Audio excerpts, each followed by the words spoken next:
Assalamu alaikum. I hope you all are doing well. Welcome to my channel. And today we will learn most important idioms. And I had taken these idioms from the CSS past paper. So all the idioms are very much important and common idioms and easy idioms. So let's learn idioms because ये आपको help करेंगे other exams में भी, जैसे SST हो गया, PST हो गया, जीएसटी, पीसीएस, सीएसएस, इन सारे एग्ज़ाम्स में ये इडियम आपको हेल्प करेंगे. So let's learn the idioms. The first idiom is easy as pie. As easy as pie. It means that very easy, same as piece of cake. हम ये बोल रहे होते हैं ना कि it's so easy, it's a piece of cake, right. कोई ऐसी टास्क जो हम करें और वो हमें बहुत इजी लगे तो हम लोग उसे क्या बोलते हैं? As easy as a pie. It is as easy as pie. So the example is he said it is difficult problem but I don't agree. It seems as easy as pie to me. Okay, the next idiom is be sick and tired of. हम ये idiom तो बहुत ही ज़्यादा use कर रहे होते हैं अपनी डेली लाइफ कन्वर्जेशन में, जैसे I am tired of, I am sick of that, and I don't want to do that, I want to get rid of it, or I want to ward off from this task. So be sick and tired of means I hate, and also I can't stand. It means that मैंने ये इतना काम किया है कि अब मैं जो है वो इस काम से नफ़रत करने लगी हूँ, या I don't like this work. For example, suppose मैं आपको एक एग्ज़ाम्पल देती हूँ कि मेरी एक रिपोर्ट थी थीसिस की जो मैं बीबीए में कर रही थी. बहुत मतलब मुझे उसमें टाइम लग गया and it was a very lengthy report. So at the end of that report, I told my teacher that I'm sick of that and I want to get rid from that report. So because I have to complete other assignments as well. So this idiom is very common and we use in our daily life conversation. So the example is I am sick and tired of doing nothing but work. Let's go out tonight and have fun. So the next next idiom is bend over backwards. Means try very hard. हम किसी exam को clear करने के लिए इतना hard work कर रहे होते हैं, इतनी मेहनत कर रहे होते हैं, इतना मतलब कॉन्स्टेंटली बैठ के एक जगह पे पढ़ रहे होते हैं कि हमारी जो बैक होती है वो भी बेंड हो जाती है. तो आप इसको ऐसे, ये एक ट्रिक है बेसिकली जो मैं आपको बता रही हूँ इसको याद करने के लिए, कि आप जब भी कोई चीज़ याद करें तो उसको याद करने से पहले आप जब उसे पढ़ें तो आपके माइंड में एक टेक्निक आनी चाहिए, या एक पिक्चर या निमोनिक टेक्निक होनी चाहिए आपके दिमाग में, so that you will memorize it. और इडियम्स तो याद करना बहुत ज़रूरी है, ना सिर्फ डेली कम्युनिकेशन में, बट जब आप लिखते हैं तो इडियम्स जो है जब आप यूज़ करते हैं ना अपनी राइटिंग में, तो it's like you know it will have a good impression on your reader, and also it's like सोने पे सुहागा जिसे आप कहते हैं, because these things will make you different among others. So bend over the backwards means try very hard, maybe too much. So the example is he bent over the backwards to please his new wife, but she never seemed satisfied. Oh, so sad. Now let's move towards the next idiom. Bite of more than one can chew. अच्छा जी, अब इतना मुंह में डाल देना कि आप उसको चबा ही ना पाएँ. अब इसको हम ऐसे नहीं लेंगे, दीज आर द ईडियम्स. हो उनकी मीनिंग अगर हम लोग उनको उर्दू में ट्रांसलेट करें तो उर्दू में उनकी ट्रांसलेशन अलग होती है और उनकी मीनिंग अलग होती है. उनका हमें मतलब समझना होता है. जैसे हम कोई ऐसी टास्क ले लें जो हमारे बस से बाहर हो, तो हम कहते हैं bite off more than one can chew. It means take responsibility for more than one can manage, right. जैसे आजकल हम लोग बच्चों को भी देख रहे होते हैं कि वो सुबह को स्कूल जाते हैं, फिर वापस आते हैं, फिर ट्यूशन जाते हैं, फिर कुरान पाक पढ़ना, फिर होमवर्क करना। So they are also busy. It means that आजकल के बच्चे भी इतने बिज़ी हैं कि हम लोग बोल सकते हैं कि bite off more than one can chew. उनको इतनी जो है वो काम और रिस्पॉन्सिबिलिटीज़ हैं कि इंजॉय नहीं कर पाते। The idiom is, I mean, the example is, John is so far behind in his studies. Besides classes, he plays sports and works at a part time job. It seems he has bitten off more than he can chew. अच्छा जी, इस बंदे ने भी बहुत सारी responsibilities ले ली हैं, जैसे वो पढ़ भी रहा है और एक्स्ट्रा करिकुलम एक्टिविटीज़ में भी वो पार्ट ले रहा है, तो उसकी वजह से वो क्या हो गया उसके लिए, उसने तो ये हमने ये ईडियम यूज़ कर लिया कि it seems that he has taken off more than he can chew. The next idiom is broke. Broke का मतलब होता है पेनीलेस। अब बंदे के पास पैसा नहीं है, it means to have no money, he is a penniless. And the example is, I have to borrow some money from my dad. Right now, I am broke. Okay, the next idiom is change one's mind. It means that decided to do something different from what had been decided earlier. अच्छा जी, अब ऐसा होता है sometimes हम जब 4 years पढ़ रहे होते हैं, जैसे मैंने बीबीए किया, तो after third year we have to decide which field we had to choose for the specialization. So पहले मैंने डिसाइड किया कि नहीं, मुझे मुझे मार्केटिंग में जाना चाहिए, but after some research and after doing some background research, I came to the conclusion, and I changed my mind that I have to choose and I have to select the HR is a field for specialization of the BBA degree, right? So BBA में मैंने specialization जो की थी वो मैंने HR में की, and MBA में भी मैंने HR ही ले लिया। तो पहले जो था मेरा मार्केटिंग का था कि मुझे वो लेना है, बट मैंने क्या कर लिया, I had changed my mind. So this is how you'll use this idiom, right? Decided to do something different from what had been decided earlier. It means the जो मैंने आपको अभी एक्सप्लेन किया बिल्कुल वही एग्जाम्पल अभी हम लोग पढ़ लेते हैं। I was planning to work late tonight but changed my mind. I will do extra work on the weekend instead. Okay जी, इन्होंने सोचा तो था कि आज मैं जो है वो लेट नाइट तक पढ़ूंगा, पर क्या होता है कि हमें नींद आ जाती है, या हम लोग सारा दिन थके हुए होते हैं, इतना काम कर लिया होता है कि रात में नींद आ गई, या इन्होंने अपना माइंड ही चेंज कर लिया कि ये जो है वो वीकेंड पे करेंगे इस काम को। The next idiom is cut it out.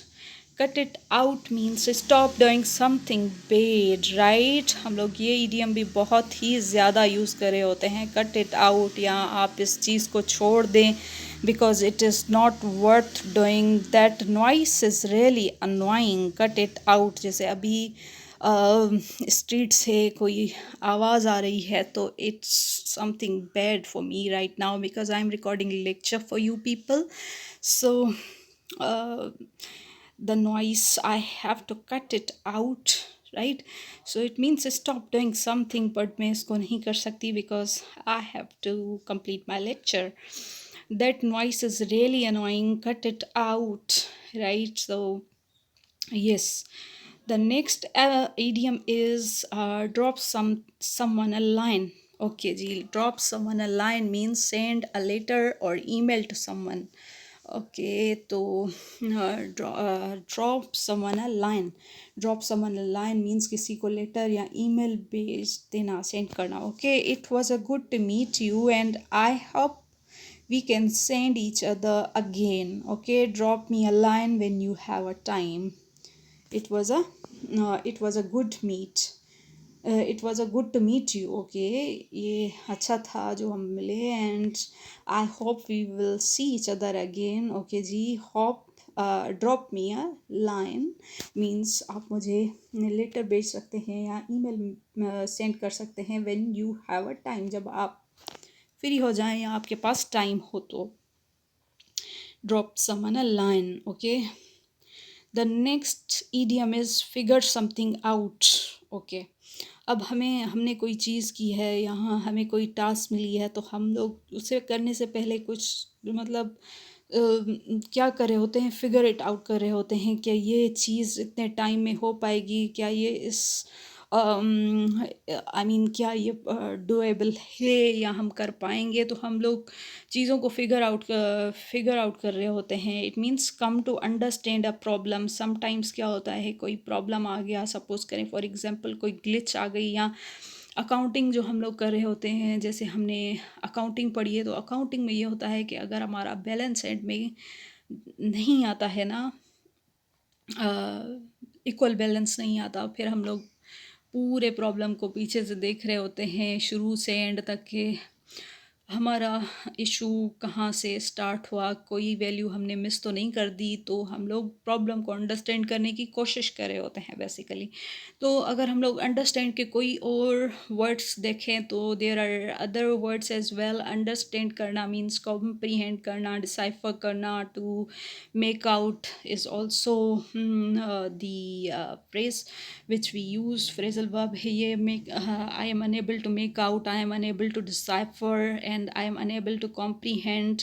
So these are the words which we use. figure out भी हम लोग बोल रहे होते हैं। and the other idiom is it's all over the map, means it's difficult to understand, ये भी idiom हम लोग use कर रहे होते हैं। so the example is, I don't understand how to do this problem. Take a look at it. Maybe you can figure it out, right? The next idiom is fill in for someone. Fill in for someone. अब इसका example मैं आपको ये भी दे सकती हूँ। आप जो है वो जब ईडियम्स पढ़ें या वेकेबलरी पढ़ें तो आपके दिमाग में एक पिक्चर बननी चाहिए। when you'll make the picture in your mind, then it will retain in your mind for a longer period of time, right? fill in for someone। अब हम लोग, मेरे साथ क्या हुआ था, when I was doing internship in national bank, तो एक सर थे जो हमारे लीव लेके चले गए थे बिकॉज ऑफ एग्ज़ाम्स। उनके एग्ज़ाम्स थे तो वो छुट्टी पे गए हुए थे। तो कोई और मैम थी जो उनकी जगह पे कुछ दिनों के लिए काम करने के लिए आई। It means that fill in for someone means वो किसी और के लिए काम कर रही थी जब वो मौजूद नहीं थे। अब ये देखें मीनिंग, दैट देखें, do their work while they are away, right? So I think the example which I had given you is a perfect for this idiom. And the example written here is, while I was away for the store, my brother filled in for me, right? So this is also the good example. I had written just easy examples for you people. The next idiom is in ages, okay. जैसे हम लोग बोल रहे होते हैं ना, long time no सी। अब जैसे हम लोग बोल रहे होते हैं वो भी क्या दिन थे, चाइल्डहुड था, बहुत जो है वो हम लोग क्या होते थे, केयर फ्री होते थे। अब तो ज़माने गुजर गए। तो ये भी बिल्कुल वैसा ईडियम है। In ages means for a very long time, बहुत दिनों के बाद या बहुत दिन पहले। Have you seen Joy recently? I haven't seen him in ages. अच्छा जी, ये एक एग्जांपल है, तो आप ये याद कर लें। ये तो बहुत इजी इडियम है, I think so. The next idiom is give someone a hint. It's also, अच्छा इसका ये मतलब नहीं है कि हाथ मिलाना। It means that to help someone, give someone a hand, और to help someone, to support someone, and to assist someone, to guide someone, to give someone help. तो ये क्या होता है, इट मीन्स दैट आप किसी की हेल्प कर रहे हैं। The example is, I want to move this desk to the next room, can you give me a hand? So this is the example. It's very easy। मुझे जो है वो ये डेस्क किसी और रूम में रखनी है, तो क्या आप मेरी हेल्प करेंगे? Okay, the next idiom is hit the hay या hit the sack। hit the sack means, अब मुझे नींद आ रही है, I want to go to bed. Go to bed means अब जो है वो मुझे सोना है। हिट द है या hit the sack, for example it's after 12 o'clock, I think it's time to hit the hay. Okay ji, ये तो बहुत ईजी एग्जाम्पल आ गया आपके लिए। हिट द है मीन्स जो है वो सोने लगना या सोने का टाइम हो जाना। Okay ji. The 14th idiom is in the black. In the black means the business is making money. It's profitable. अभी आपका जो business है वो increase हो रहा है. It is moving towards the majority. It's not declining. It's not in recession. It is earning profit. Means आप जो है वो आपका business अब grow करने लगा है. It is at the growing stage and it is making money.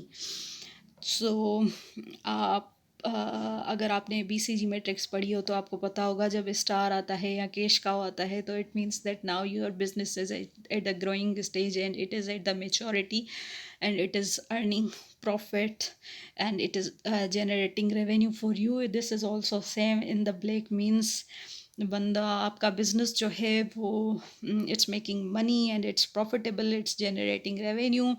And the example is our business is really improving. We have been in the black all the year now. हमारा जो business है वो improve हो रहा है and then we have been in the black all year. हम लोग जो थे वो लॉस में जा रहे थे, पर नाउ हमारा बिजनेस क्या है वो इम्प्रूव हो रहा है।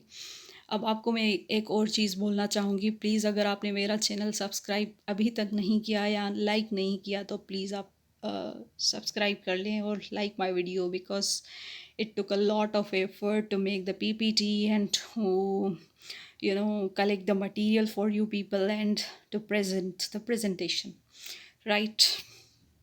Okay, the next EDM is in the red. अब देखें, रेड लाइट जो होती है ना, जब भी रेड लाइट मीन्स खतरे की घंटी।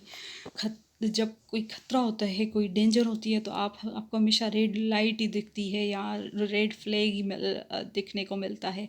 तो इसकी meaning it means it has a negative meaning, but sometimes red positive में भी यूज़ होता है, जैसे to paint the town red means to celebrate, right? But in this situation the idiom is in the red means the business is losing money, it is unprofitable. Okay, in the black means the business is generating profit, and in the red means you are losing money, your business is declining, it is going to the recession, you are losing money, your business is now सो आप लोगों को कोई ऐसी strategy इस time लेनी चाहिए। आपका business जो है वो डूब रहा है तो आप जो है वो या तो डाइवर्सिफाई कर दें या तो आप जो है वो अपने बिज़नेस को सेल आउट करके कोई दूसरा बिज़नेस इंट्रोड्यूस करें। तो these are the business strategies which I am telling you guys, but it's just an extra information. In red means the business is losing money. The example is business is really going poorly these days. We have been in the red for the past 3 months. Yes. The next idiom is in the nick of the time. Okay ji, in the nick of time sometimes ये होता है ना कि एक बंदा होता है family में, सपोज करें मैं हूँ, राइट?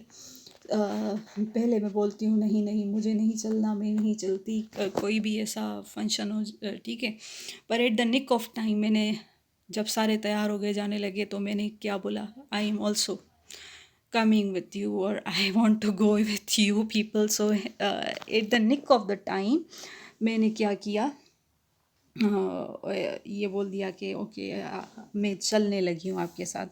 तो it means that not too late but very close. Late तो नहीं बट लेट के बिल्कुल करीब करीब, right? So I go to the drug store just in the nick of time. It's a good thing because I really need this medicine.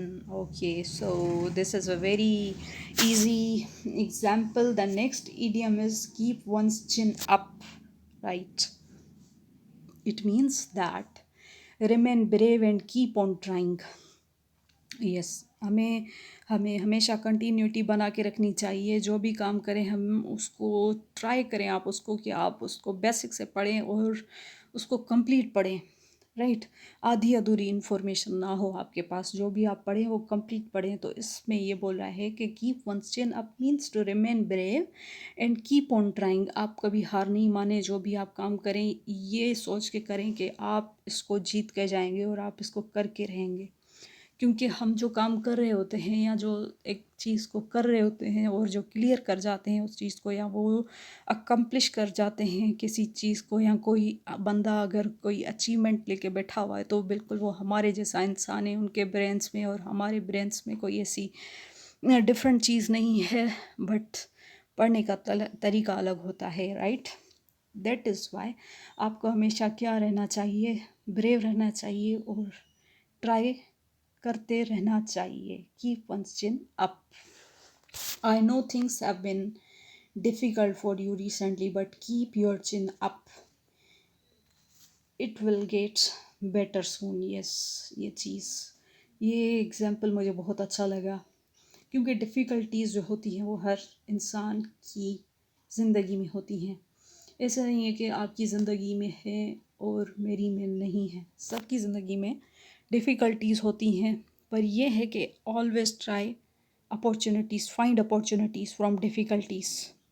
ये चीज़ आप में होनी चाहिए। और कभी भी ये नहीं बोलना चाहिए कि नहीं मेरी ज़िंदगी में बैरियर्स या ऑब्स्टेकल्स ज़्यादा हैं तो, या हिंड्रेंसेस ज़्यादा हैं तो I give up, I quit. No, लगे रहें। Keep once chin up, keep your chin up and always try and try.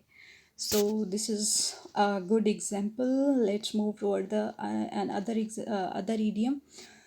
The other idiom is know something like the back of your hand. Yes, अब इसका मतलब ये है ना कि आपको, आपका जो हैंड होता है ना वो बिल्कुल आपके बॉडी का पार्ट है। आपको पता है कि आपका हैंड छोटा है, बड़ा है, मीडियम साइज़ का है, या आप किस हैंड, जैसे आपको पता होता है ना अपने हैंड का कि आपका हैंड या आप कैसे हो, जैसे आपको खुद के बारे में पता होता है। तो इसमें ये लिखा हुआ है कि know something like the back of your hand. अब आपको अपने हैंड का पता होता है। ये एक एग्जाम्पल है। इट मीन्स दैट आप किसी चीज़ को ना करीब से जानते हैं या अच्छे तरीके से जानते हैं। It means that something know something या नो समथिंग वेरी वेल, किसी चीज़ को सही तरीके से जानना या किसी के बारे में अच्छी मालूमात होना। For example, if you get lost just ask me for directions, I know this part of town like the back of my hand. Like अगर आपको कहीं जाना हो या आप कहीं भी जाएं तो मुझे आप डायरेक्शन बता दें, बिकॉज मैं इस टाउन को बहुत अच्छे तरीके से जानता हूँ, राइट। ओके जी। The next idiom is once in a while. Okay, sometimes, कभी कभार, नॉट वेरी ऑफन, हमेशा नहीं, कभी कभार, right. Once in a while. So the example is, have you been to the new movie theater? No, only see movies once in a while.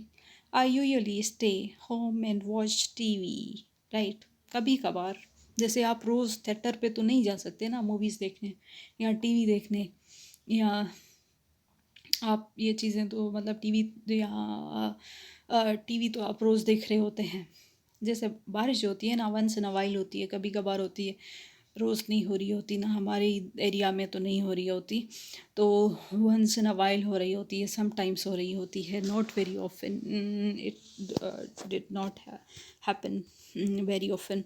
So have you been to the new movie theatre? सो ये example बहुत अच्छा है, आप इसको understand कर लें बस और दिमाग में एक पिक्चर बना लें।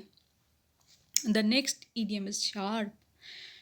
अब शार्प जो है ना, sharp exactly at time, exactly at that time means हम बोलते हैं कि भाई आपको इस टाइम पे आना है, बिल्कुल 9 o'clock पे, I will meet you at 9 o'clock sharp, means exactly उसी टाइम पे।